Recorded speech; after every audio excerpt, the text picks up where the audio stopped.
శ్రీశైలం మహాక్షేత్ర విరాట్ విశ్వకర్మ నిత్య అన్నదాన సత్రం శ్రీశైలం కమిటీ సమావేశం ఆత్మకూరు డీఎస్పీ గారు మరియు స్థానిక పోలీస్ స్టేషన్ సర్కిల్ ఇన్స్పెక్టర్ గారుల ఆదేశాల మేరకు శ్రీశైలం విశ్వ బ్రాహ్మణ నిత్య అన్నదాన సత్రం కమిటీ హాల్లో 5/3/2025 బుధవారం ఉదయం 10:30 జరుగుతుంది.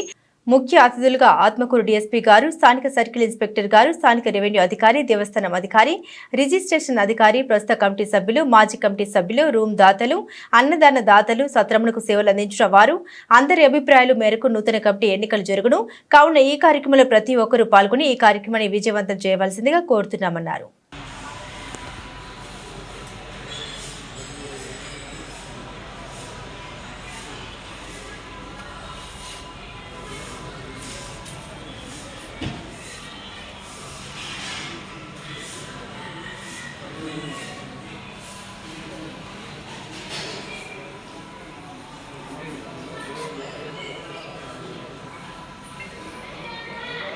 మీడియా మిత్రులకు శ్రీశైలం అన్నదాన సత్రం మాజీ అధ్యక్షులు, మాజీ గౌరవాధ్యక్షులైన రాలకోట వెంకటాచార్య గారు, అదేవిధంగా మాజీ కమిటీ సభ్యులైనటువంటి ప్రతి ఒక్కరు కూడా ఈరోజు ఈ కార్యక్రమంలో ఈరోజు సమావేశం జరుపుదామని నిర్ణయించుకొని వచ్చాం.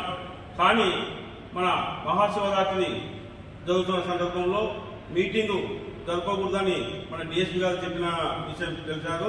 అదేవిధంగా మీటింగ్ కోసం నిన్న రాత్రి వచ్చిన సమయంలో మేము శ్రీశైలం అన్నదాన సత్రంలో 9 గంటలకు మేము అడుగులు పెట్టాం. కర్నూలు నుంచి మా బృందము అందరం కలిసి మదన్ మోహన్ ఆచారి, మన వేణుగోపాలాచారి, అదేవిధంగా బ్రహ్మయ్య గారు, మేమందరం ఒక 10 మంది సభ్యులము శ్రీశైలం అన్నదాన సత్రానికి వచ్చాం మీటింగ్ కోసం.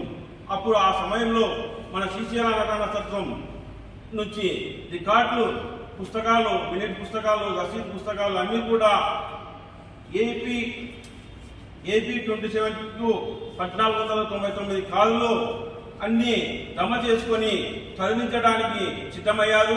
మన విశ్వబ్రాహ్మణ సత్రం కోశాధికారి అయినటువంటి పి నాగభూషణం గారు అందులో అన్ని కూడా శ్రీశైలం అన్నదాన సత్రం రికార్డులు ఉన్నాయి, డాక్యుమెంట్స్ ప్రతి ఒక్కటి కూడా ఉన్నాయి సంబంధించినటువంటి రికార్డులు. ఇక్కడ నుంచి తరలించడానికి ఇవాళ మీటింగ్ అనేది అనుకున్నప్పుడు ఇవల్ల కూడా ఈ రోజు తీసుకోవడానికి సిద్ధమయ్యారు. దానిని మేము తెలుసుకొని మన పోలీస్ స్టేషన్ సర్కిల్ ఇన్స్పెక్టర్ గారికి మేము ఫోన్ చేయగా వారు మన హెడ్ కానిస్టేబుల్ గారు, మన గంగాధర్ గారు, అదేవిధంగా కానిస్టేబుల్ భాషా గారు వచ్చి దాన్ని పరిశీలించి ఈ కార్డులన్నీ కూడా కాళ్ళు కూడా తీసుకొని పోయి నాగభూషణం గారితోనే మన పోలీస్ స్టేషన్ లో పెట్టడం జరిగింది. ఈ రోజు ఉదయం దాన్ని మేము మీ కంప్లైంట్ రాసి ఇవ్వండి, దాన్ని పరిశీలించి మేము ఆలోచిస్తామని తెలియజేశారు. వాళ్ళు డిఎస్పీ గారు, అదేవిధంగా మన సర్కిల్ ఇన్స్పెక్టర్ గారు కూడా మాతో మాట్లాడడం జరిగింది. వాళ్ళు ఏం చెప్పారంటే మాకు ఈరోజు సర్కిల్ ఇస్తూ ఇక్కడ ఏ సమావేశం జరపకూడదు మహాశివరాత్రి సందర్భంగా అని చెప్పారు. ఆ విధంగానే మేము సార్ మీది ఎప్పుడు జరపమంటే మేమందరం కూడా ఐకమత్యంతో మా పెద్ద మనుషులు లాలకోట గారు వస్తారు, వాళ్ళందరి సమక్షంలో తీర్మానం చేసుకుంటామని చెప్పాము. వాళ్ళు దానికి అంగీకరించి రేపు 3వ తారీఖు తర్వాత పెట్టుకోండి, శివరాత్రి కార్యక్రమం అయిపోతాయి అని తెలియజేశారు. అందుకు మేమందరం ఏకీభవించి ఒక తీర్మానం చేసుకున్నాము. మార్చి 3వ తారీఖు బుధవారం రోజు 10:30 5వ తారీఖు డిఎస్పీ గారు 3వ తారీఖు చెప్పారు. మేము ఆ రోజు సోమవారం అయినందువలన జనాలు ఎక్కువ ఉంటారన్న ఉద్దేశంతో బుధవారం 5వ తారీఖు ఏర్పాటు చేసుకున్నాం. అందరం పెద్ద మంది ఏకగ్రీవంగా తీర్మానం చేసుకుని 5వ తారీఖు 10:30 గంటలకు ఏర్పాటు చేయాలి. అందుకు డిఎస్పీ గారికి ఈరోజు విన్నవించాం. అదేవిధంగా మన శ్రీశైలం బ్రహ్మమల్లికార్జున స్వామి దేవస్థానం ఎగ్జిక్యూటివ్ ఆఫీసర్ అధికారి గారికి కూడా ఒక వినతి పత్రం ఇచ్చాం. అయ్యా, మేము 5వ తారీఖు మీటింగ్ జరుపుకోవడానికి మాకు అవకాశాలు కల్పించండి పోలీసు వారికి మీకు తెలియజేసుకుంటున్నాం. అదేవిధంగా డిఎస్పీ వారికి, మన శ్రీశైలం అన్నదాన సత్రం అధ్యక్షులు వారి కమిటీ సభ్యులకు కూడా ఒక వినతి పత్రం ఇచ్చాము.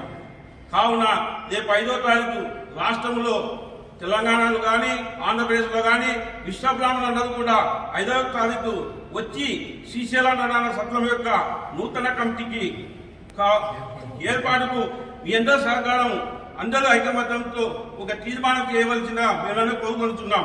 దేవపూజ ధనుంజయాచారి, శ్రీశైలం అన్నదాన సత్రం మాజీ అధ్యక్షులు. ఇప్పుడు మహాక్షేత్రంలో ఉన్నటువంటి విశ్వబ్రాహ్మణ సమాజానికి 1966 నుంచి ప్రతి 5 ఏళ్ళకు ఒకసారి ఎన్నికలు జరుగుతూ కార్యవర్గాన్ని ఏర్పాటు చేసుకొని సత్ర కార్యకలాపాలను సక్రమంగా ఎలాంటి అవినీతి లేకుండా జరుపుకోవడం ఆనవాయితీగా ఉంది. కానీ ప్రస్తుతం ఉన్నటువంటి కమిటీ గత 8 సంవత్సరాలు దాటినప్పటికీ కూడా వాళ్ళ కొత్త కమిటీకి ఏర్పాటుకు అవకాశం ఇవ్వకుండా వాళ్ళే పరిపాలిస్తూ ఇంకో కొత్త స్థలాన్ని కూడా తీసుకుని దానిపైన కూడా చందాలు వసూలు చేయాలని సంకల్పంతో కమిటీ కాకుండా చూస్తూ ఉన్నారు. సత్ర స్థలం కూడా దేవస్థానం వాళ్ళు వాళ్ళకి ఇంకా అప్పచెప్పలేదు. వాళ్ళు కేవలం ఊహించుకొని ఆ సత్రం పైన చందాలు వసూలు చేసి సత్రం కడతామని చెప్పి అన్ని ప్రాంతాల్లో చందాలు వసూలు చేయడానికి రెడీ అయిపోయారు. కనుక దాని విషయంలో మేము